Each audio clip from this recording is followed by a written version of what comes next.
वह व्यक्ति जिन्हें प्रभु यीशु पिता कहकर बुलाए। मां मरियम के बाद एक विशेष स्थान हमारे क्रिस्तीय जीवन में दिया जाता है, वह है संत योसेफ या संत जोसेफ, जिनके बारे में हम बहुत कम जानते हैं और हम बहुत कम लिखे हैं या पढ़े हैं, या जिनके बारे में ज्यादा विचार नहीं किया गया है। और उस व्यक्ति के बारे में जिन्हें प्रभु यीशु स्वयं पिता कहकर बुलाए, उनके बारे में जानना हमारे लिए बहुत महत्वपूर्ण है, बहुत जरूरी है। तो आइए इस पहले एपिसोड में हम मनन करते हैं प्रभु यीशु के पालक पिता योसेफ। इस शीर्ष पर आज के इस एपिसोड में हम इस बिंदु को 9 बिंदुओं में बांटकर आइए हम मनन करें। सबसे पहला है, प्रभु यीशु दाऊद के पुत्र इसलिए बने क्योंकि संत योसेफ उनके पिता हैं। मत्ती अध्याय 1 पद संख्या 16 में जो वंशावली संत मत्ती लिखे हैं, उसमें हम पढ़ते हैं, याकूब से मरियम का पति यूसुफ और मरियम से ईसा उत्पन्न हुए जो मसीह कहलाते हैं। अध्याय 1 पद संख्या 20 में हम पढ़ते हैं, वह इस पर विचार कर ही रहा था कि उसे स्वप्न में प्रभु का दूत यह कहते दिखाई दिया, यूसुफ दाऊद की संतान अपनी पत्नी मरियम को अपने यहां लाने से नहीं डरे, क्योंकि उनके जो गर्भ है वह पवित्र आत्मा से है। और प्रभु यीशु मुक्तिदाता दाऊद का पुत्र है। यदि वो दाऊद के पुत्र नहीं होते तो मुक्तिदाता जिन्हें ईश्वर इस दुनिया में भेजने वाले थे, वो शायद यीशु नहीं हो सकते। इसलिए हमें उसके बारे में भी थोड़ा सा जानना जरूरी है, जिसके बारे में हम सामुएल का दूसरा ग्रंथ अध्याय 7 पद संख्या 12 से 14 में हम पढ़ते हैं, जब तुम्हारे दिन पूरे हो जाएंगे और तुम अपने पूर्वजों के साथ विश्राम करोगे, तो मैं तुम्हारे पुत्र को तुम्हारे उत्तराधिकारी बनाऊंगा और उसका राज्य बनाए रखूंगा। तो ईश्वर का राजा दाऊद के साथ यह जो विधान है, दाऊद का विधान कहला जाता है, ये संत योसेफ के द्वारा ये पूरा होता है वास्तव में, क्योंकि मरियम दाऊद के वंश की नहीं थी, योसेफ थे। और प्रभु यीशु दाऊद का पुत्र कहलाते हैं संत योसेफ के द्वारा, उनके कारण ही।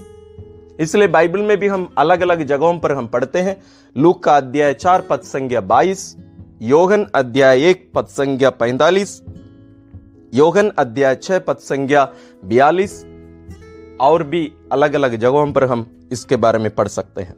तो यीशु को दाऊद का पुत्र होने का जो अधिकार योसेफ या जोसेफ के द्वारा मिला।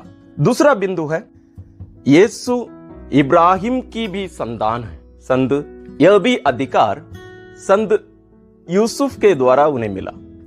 मत्ती अध्याय 1 पद संख्या 1 में हम पढ़ते हैं, इब्राहिम की संतान दाऊद के पुत्र ईसा मसीह की वंशावली। तो प्रभु यीशु न केवल दाऊद के पुत्र हैं, बल्कि इब्राहिम की संतान है।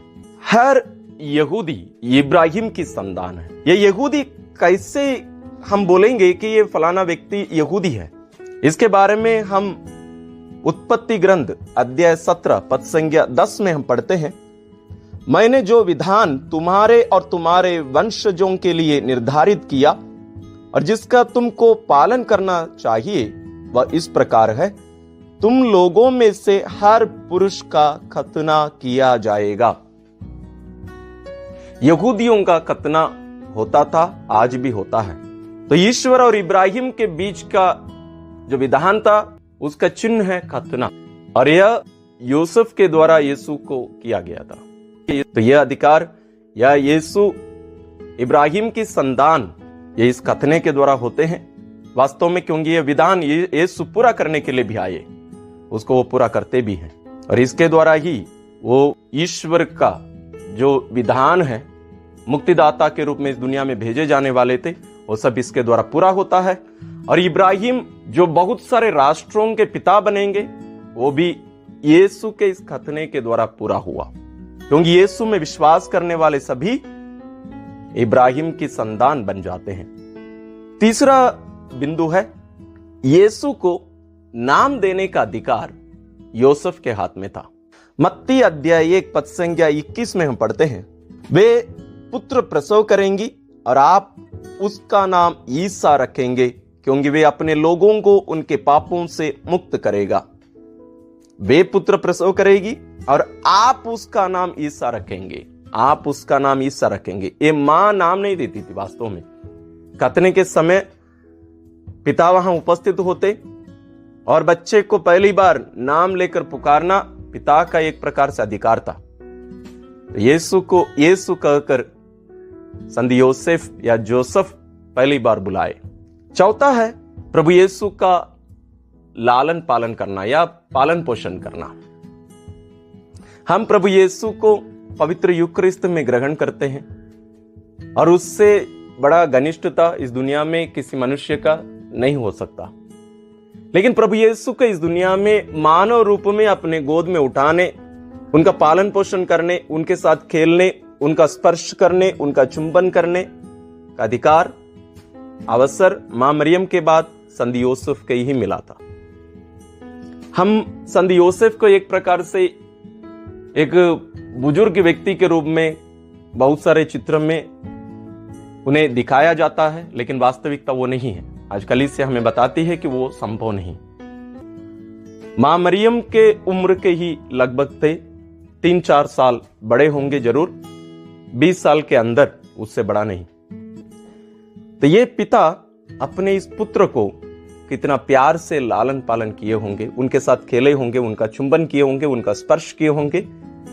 ये सामान्य रूप से जो होता है, माता पिता अपने बच्चे के साथ कितना लाडले से, कितना प्यार से उसके साथ खेलते हैं, उसका दुलार करते हैं, हम सभी देखे हैं, आप सभी जानते हैं। वो कार्य संत योसेफ को करने का अवसर मिला। यह अवसर इस दुनिया में और कोई मनुष्य को नहीं दिया गया था। चौथा है संत योसेफ प्रभु यीशु का देखरेख किए।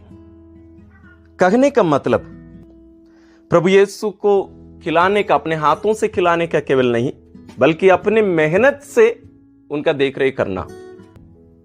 हम सभी जानते हैं संत योसेफ बढ़ाई का काम कर रहे थे और शायद कहा जाता है कि ये लकड़ी का केवल नहीं, पत्थर का हो, क्योंकि वो पहाड़ी इलाका था एक प्रकार से। वो पत्थर का काम करने वालों को भी बढ़ाई कहा जाता है। वो पत्थर का बढ़ाई का काम कर रहे थे। जरूर लकड़ी का भी होगा, लेकिन अभी कहा जाता है कि वो ज्यादा पत्थरों से दूसरा चीज बनाने का, जिनको भी बढ़ाई कहा जाता है, उसके द्वारा वो अपने परिवार का पालन पोषण किए, उससे इनका यीशु का देखरेख किए। छठवां है संत योसेफ प्रभु यीशु की रक्षा करते थे। हम सभी जानते हैं यीशु के जन्म के तुरंत बाद राजा हेरोद यीशु को मरवा डालने के लिए खोज रहा था, लेकिन संत योसेफ के देखरेख में, उनके संरक्षण में यीशु वहां से मिस्र देश रातों रात ले जाए गए। फिर वहां से नासरेत, माने हर जगह हम देखते हैं यीशु की रक्षा एक पिता के रूप में संत योसेफ किए। इसके लिए कोई दो मत नहीं है। वो उनकी रक्षा करते थे एक पिता के रूप में। सातवां है प्रभु यीशु को चलना सिखाया। योसेफ चलना सिखाए। मैं भी बच्चों को चलते हुए उनका हाथ पकड़कर उनको चलाया हूं। कितना अद्भुत अनुभव है। और यदि एक पिता वो कार्य करते हैं तो उनका आनंद और खुशी की कोई सीमा नहीं होती है। आप सभी जानते हैं वह अनुभव संत योसेफ को मिला। और यीशु योसेफ से चलना सीखे, बोलना सीखे, खेलना सीखे। ये सब कार्य संत योसेफ यीशु के लिए किए, क्योंकि वो उनके पिता थे। और इससे महत्वपूर्ण एक बात, एक मनुष्य बनने संत योसेफ यीशु को सिखाए, एक आदमी बनने का। वास्तव में हम सोचते हैं कि आदमी बनने का मतलब महिलाओं पर शासन करना या दबाव में रखना उनको। नहीं, वो नहीं। अपने आप को देने का, अपने आप को देने का जो कार्य है वो एक आदमी का एक चिन्ह है, वास्तविक चिन्ह। वो संत योसेफ यीशु को सिखाए जरूर। संत योसेफ मरियम का पति होने के बावजूद वो अपने आप को पूर्ण रूप से देकर ईश्वर की इच्छा पूरी करते हुए मरियम का ईश्वर के पुत्र की मां होने के बुलाहट को पूरा करने में संत योसेफ 100% अपने आप को समर्पित कर लिए थे। एक समर्पित व्यक्ति। ईश्वर जब उन्हें बुलाए वो हां कहे सपने में ही दिखाई दिए थे, सामने आमने सामने नहीं दिखाई दिए। फिर भी ईश्वर की बातों को मानकर हर क्षण ईश्वर की इच्छा पूरी करने के लिए वो तत्पर रहते थे। एक आत्मिक का चिन्ह। एक पिता अपने आप को अपने परिवार के लिए बलिदान दे देता है। हम मां के बारे में ही ऐसे सोचते हैं, लेकिन एक पिता चुपचाप रहकर शांत रहकर अपने आप को बलि चढ़ा देता है। मैंने अपने परिवार में भी देखा है, आस पड़ोस में भी पिताओं को मैंने देखा है, लेकिन उन लोग शांत रहते हैं संत योसेफ के समान। उसी प्रकार संत योसेफ यीशु को सिखाए एक आत्मी बनने का। और 9वां बिंदु है यीशु को अपने पैर में खड़ा रहना, यानी आत्मनिर्भर बनना। संत योसेफ यीशु को सिखाए। एक पिता का कर्तव्य यह बनता है अपने बाद अपने पुत्र को अपने पैर में खड़े रहकर अपने परिवार को आगे ले चलने का, अपनी जिम्मेदारियों को निभाने की शिक्षा एक पिता अपने पुत्र को देते हैं।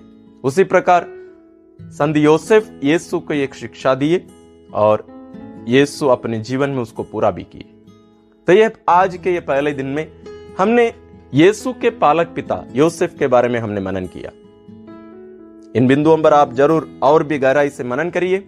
और यदि आप इस चैनल को अभी तक सब्सक्राइब नहीं किए हैं, सब्सक्राइब करिए, क्योंकि आने वाले दिनों में हर दिन आप संत योसेफ के बारे में सुनेंगे, हम एक साथ मनन करेंगे। और आप अपना विचार जरूर कमेंट्स में लिखिएगा इसको सुधारने।